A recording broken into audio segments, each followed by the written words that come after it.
Pension hike demand. UPS के बाद minimum pension बढ़ाकर 7,500 रुपए करेगी सरकार।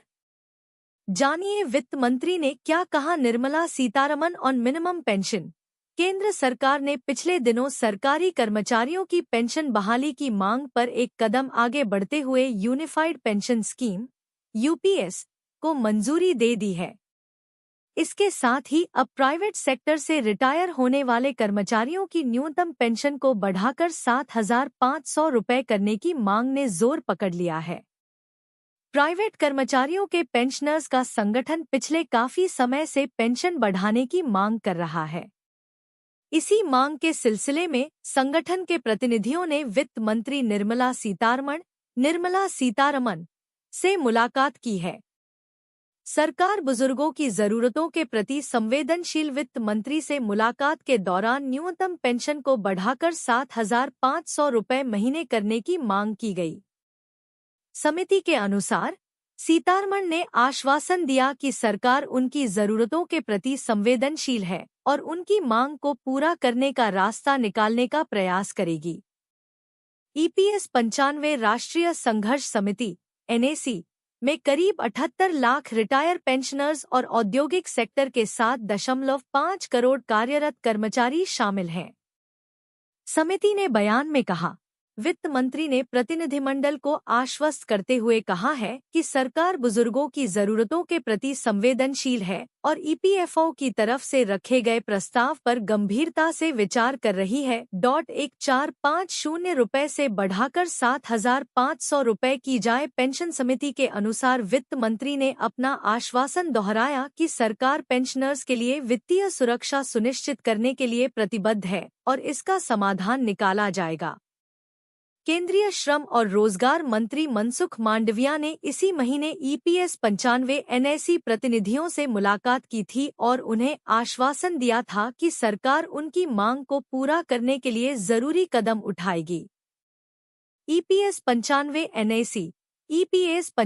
एनएसी सदस्य वर्तमान में केवल 1,450 रुपए की औसत मासिक पेंशन की जगह 7,500 रुपए मासिक पेंशन की मांग को लेकर विरोध प्रदर्शन कर रहे हैं। 36 लाख पेंशनर्स को मिल रहे 1,000 रुपए से भी कम। समिति की यह भी मांग है कि ईपीएस मेंबर और उनके लाइफ पार्टनर को मेडिकल सुविधा भी दी जाए। ईपीएस 95 एनएसी के अध्यक्ष अशोक राउत ने कहा कि पेंशनर्स पिछले 8 साल से न्यूनतम पेंशन में वृद्धि की मांग कर रहे हैं, लेकिन सरकार ने उनकी मांगों पर ध्यान नहीं दिया है। निकाय की तरफ से पिछले दिनों यह भी बताया गया था कि 36 लाख पेंशनर्स को हर महीने 1,000 रुपए से भी कम पेंशन मिल रही है। राउत का कहना है कि नियमित पेंशन कोष में लॉन्ग टर्म योगदान देने के बावजूद पेंशनर्स को बहुत कम पेंशन मिलती है।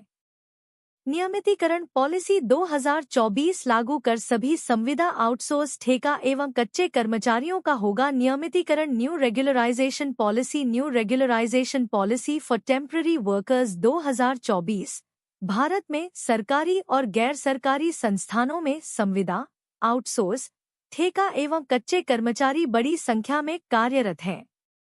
इन कर्मचारियों की स्थिति अक्सर अस्थिर होती है क्योंकि उन्हें स्थायी नौकरी के लाभ नहीं मिलते। इस समस्या के समाधान के लिए सरकार ने नियमितीकरण पॉलिसी 2024 की घोषणा की है।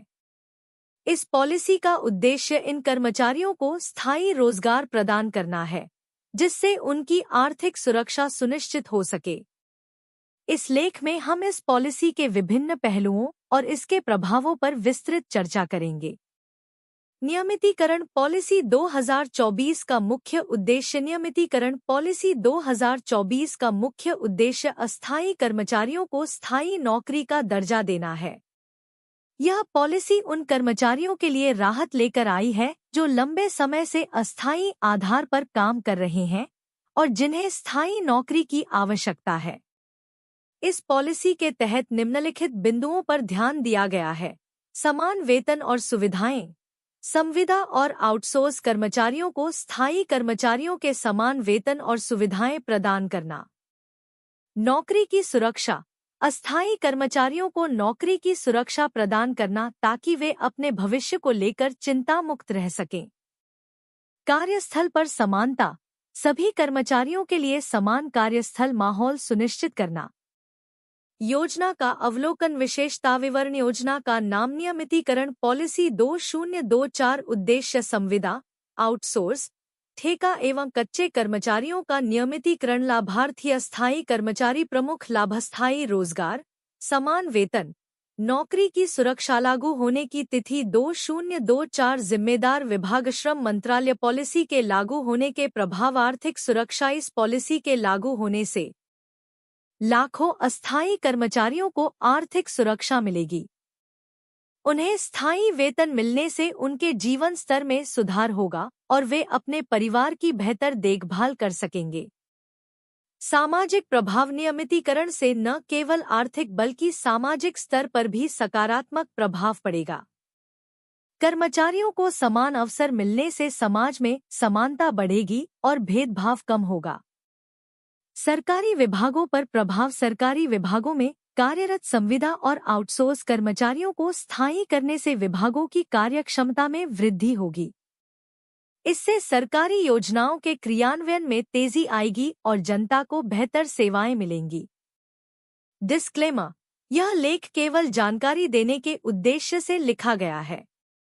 नियमितीकरण पॉलिसी 2024 की वास्तविक स्थिति और इसकी प्रामाणिकता की पुष्टि संबंधित सरकारी विभागों या आधिकारिक स्रोतों से ही की जानी चाहिए। वर्तमान समय तक उपलब्ध जानकारी के अनुसार यह योजना वास्तविक प्रतीत होती है, लेकिन इसके क्रियान्वयन और प्रभावों की पुष्टि समय के साथ होगी। EPS 95 के दायरे में आने वाले पेंशनर्स की बल्ले-बल्ले, श्रम मंत्रालय ने किया अहम बदलाव। EPS 95 के दायरे में आने वाले पेंशनर्स की बल्ले-बल्ले, EPFO की कर्मचारी पेंशन योजना, एम्प्लॉयज पेंशन स्कीम के दायरे में आने वाले रिटायर्ड कर्मचारियों के लिए बड़ी खुशखबरी है। अब रिटायर्ड कर्मचारी जनवरी से किसी भी बैंक या उसकी शाखा से EPS पेंशन ले सकेंगे। श्रम मंत्रालय की ओर से यह जानकारी दी गई है। EPS 95 के दायरे में आने वाले पेंशनर्स की बल्ले श्रम मंत्री मनसुख मांडविया ने कर्मचारी पेंशन योजना, एम्प्लॉयज पेंशन स्कीम के लिए एक केंद्रीकृत पेंशन भुगतान प्रणाली CPPS के प्रस्ताव को मंजूरी दे दी है। केंद्रीकृत पेंशन भुगतान व्यवस्था से पूरे देश में किसी भी बैंक या किसी भी शाखा के माध्यम से पेंशन का वितरण हो सकेगा। बता दें कि EPFO के शीर्ष निर्णय लेने वाले निकाय केंद्रीय न्यासी बोर्ड CBT के चेयरपर्सन भी हैं। एम्प्लॉयज पेंशन स्कीम को लेकर क्या कहा श्रम मंत्री मनसुख मांडविया ने कहा, केंद्रीकृत पेंशन भुगतान प्रणाली की मंजूरी EPFO के आधुनिकीकरण की दिशा में मील का पत्थर है। इसके तहत पेंशन धारक देश में कहीं भी, किसी भी बैंक, किसी भी शाखा से अपनी पेंशन प्राप्त कर सकेंगे। यह पहल लंबे समय से चली आ रही कर्मचारी पेंशन योजना, एम्प्लॉयज पेंशन स्कीम, पेंशनधारकों की समस्याओं का समाधान करती है। यह व्यवस्था एक निर्बाध और कुशल वितरण प्रणाली सुनिश्चित करती है। मनसुख मांडविया ने कहा कि यह EPFO को अपने सदस्यों और पेंशनधारकों की जरूरतों को बेहतर ढंग से पूरा करने के लिए अधिक मजबूत, उत्तरदायी और तकनीक सक्षम संगठन में बदलने के हमारे प्रयासों की दिशा में महत्वपूर्ण कदम है।